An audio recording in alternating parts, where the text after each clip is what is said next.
abstraction.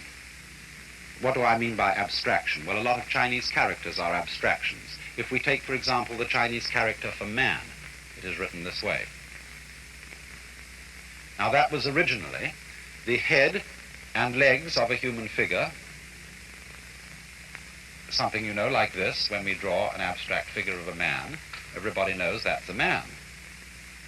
But as a matter of fact, it cuts out a great deal of man.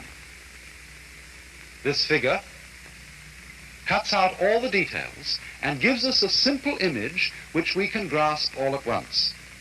And we have to do that in order to think, so that we can use a series of very simple images or grasps of the world, and these are abstractions.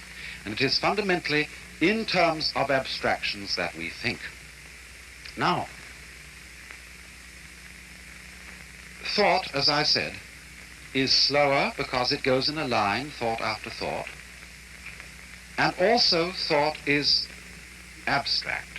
That is to say, it lacks the full living quality of real life, just as this figure here is just a sort of skeleton, ball on top of sticks, and therefore it lacks the vitality, the aliveness of a real man.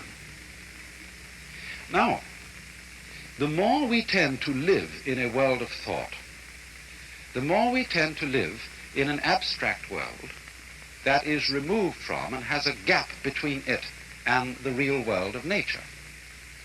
And as a result of this, we tend to live in a world that is in some ways unsatisfying, lacking in vitality and life.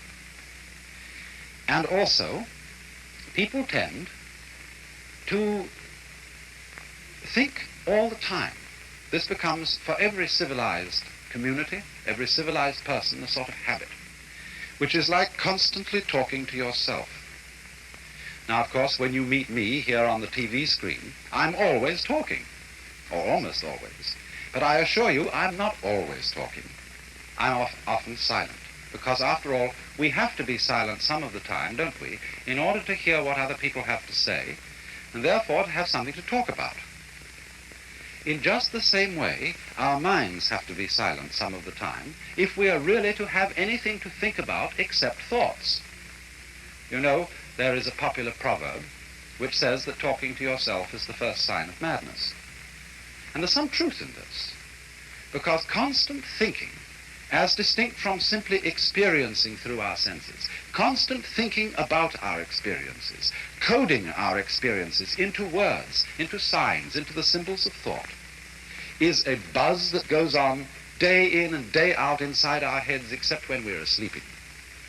And as a result of that, we begin to live in a world increasingly divorced from reality.